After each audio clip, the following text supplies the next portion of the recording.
Hi, my name's Kim J and I'm a visually impaired chef. I'm also a volunteer for RNIB and I've wrote a recipe book called A Taste of Spice with authentic Indian recipes in it in large print for especially for those for visually impaired, with all proceeds going to RNIB. Now, in Indian cuisine, we use a lot of spices and people are frightened of spices and how to use them and to actually recognise them.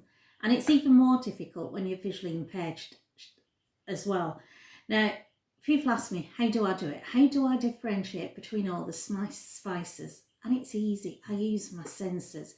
I use my hearing, my smell, my taste, everything. And that way I identify all of these ingredients. Now, I'm going to talk you through some of the main ingredients that we use. Now, the first one, which a lot of people will know, is chili powder. Chili powder is a bright red powder made from dried ground chilies. It's when you smell it, and don't get too close because it can sort of go up the nose and cause a coughing fit, but when you smell it, you can smell the heat. Now, chili powder comes in different levels from mild to very hot. So when you buy it, make sure you look at the packet and you get what you want.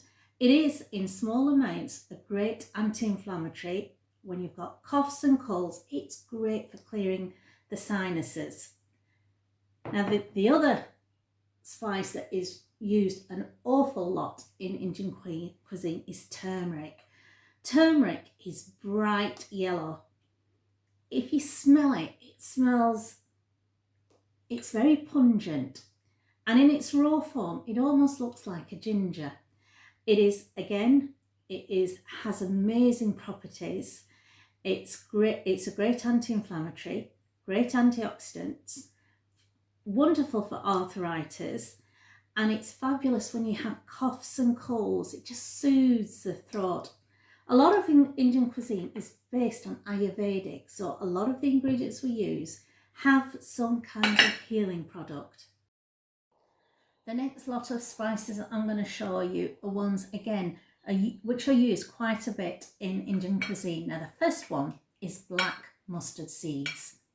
Now, they are very tiny, they're round, and for those that have colour, they have black. And when you cook them, and you cook them in hot oil and then you put your ingredients in, you'll probably recognise the taste and the texture from dishes such as Bombay potatoes. And they're not very hot, as the name sort of mustard implies. There's a slight hint of heat to them, but very slight. So don't be afraid of using black mustard seeds if you're not fond of heat. Now, the next spice is sesame seeds. They are a similar size to the black mustard seeds. Now, unlike the black mustard seeds, which are round in shape, these are more flattened, and we all know the smell of black mustard of sesame seeds. So always smell. So whenever I'm using sesame seeds and black mustard seeds, I always check the size of them, the texture of them, and the smell of them, and I can differentiate them. Now, the next two, again, are very similar and used a lot in Indian cuisine. The first one is cumin seeds. Now, cumin seeds are great for the digestive system. They give that wonderful sort of hint of curry that you get from dishes. Smell it. It is earthy. It is very, very sort of pungent.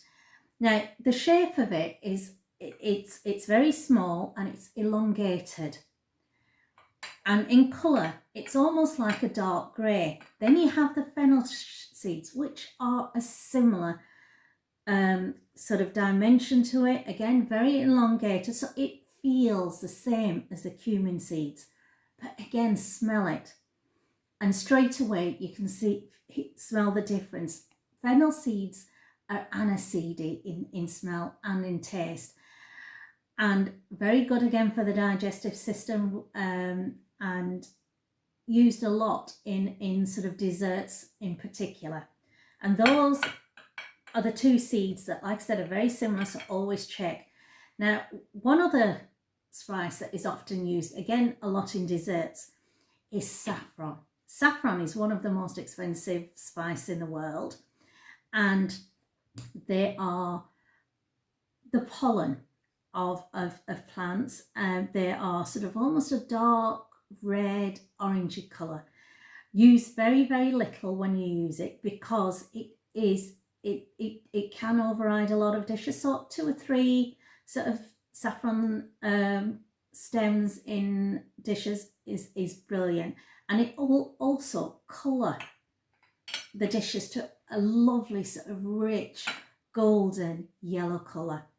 That is those spices. Well, going on to the next lot of spices. Now, the first one everybody will know is cinnamon sticks, used in a lot of desserts, as in apple crumble, and a lot of curries use cinnamon sticks. Now, cinnamon sticks, in texture, they feel like bark, they feel like wood. They come in different shapes and sort of lengths, and if you smell it, it is sweet, and everyone recognises the smell of cinnamon. Easy to identify by touch, and it's great for the blood, it's great for the kidneys. Now, the next spice is cloves. Now, again, smell the cloves. It is sweet with a slight pungency to it. Now, they're very small seeds, black, and they almost have like stalks to it. So when you feel them, there's like a round bit with like stalks coming from it. Now, cloves are fabulous as an antibacterial. When you've got toothache, you put clove oil onto your gums and it helps. So a very, very good spice that, again, used in a lot of cuisines. Now, the next two is cardamoms. Now, the first one is black cardamoms. And black cardamoms are very, very large, and they're sort of oval in shape. The skins are extremely hard. You can barely break them. Again, smell them, and you can smell the cardamoms, but unlike its sister, the green cardamoms, it's very musky, it's very earthy, and sort of, smoky in the sense of smell. The green cardamoms, again, cardamoms are great for the digestive system. So if you've got a little bit of IBS, chew on the green cardamoms, again, used in a lot of desserts. They are much smaller than the black cardamoms, and they do have like a sort of green shell to it.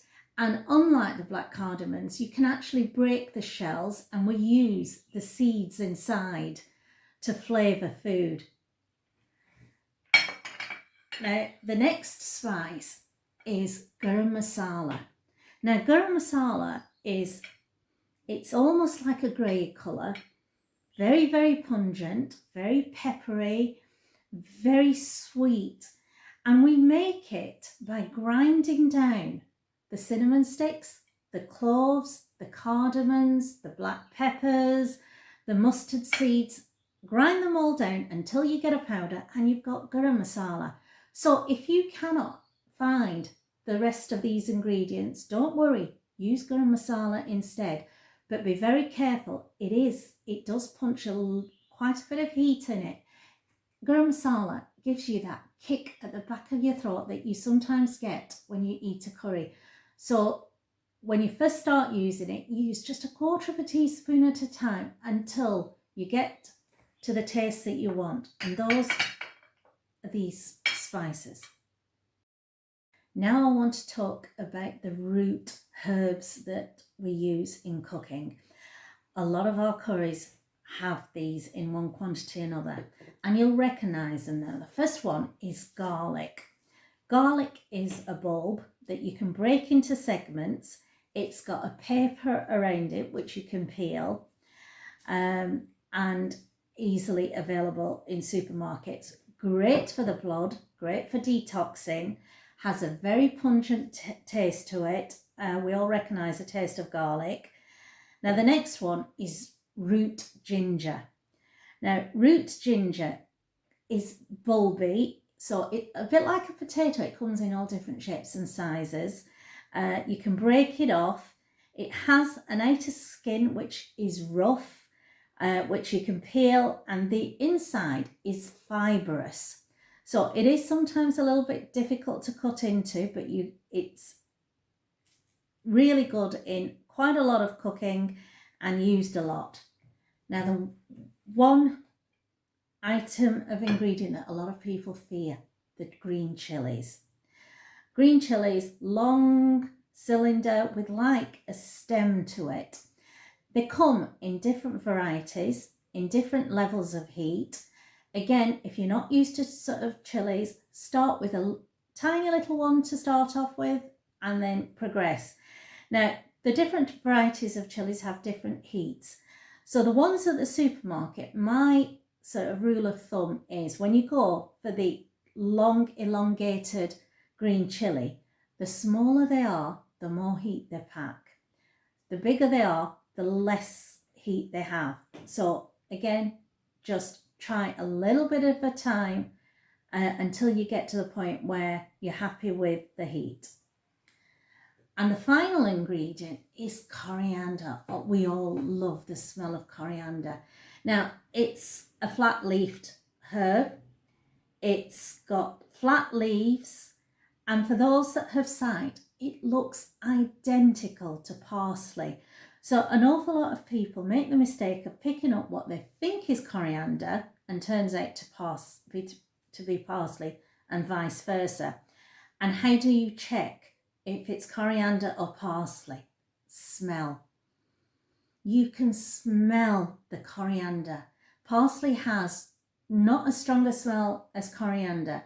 Now, the best way to tell how fresh coriander is how perky and soft the leaves are, and the smell. The stronger the smell, the fresher the coriander. And again, used in quite a lot of curries. We chop it down, use it as a herb, use it to marinate. Absolutely fabulous.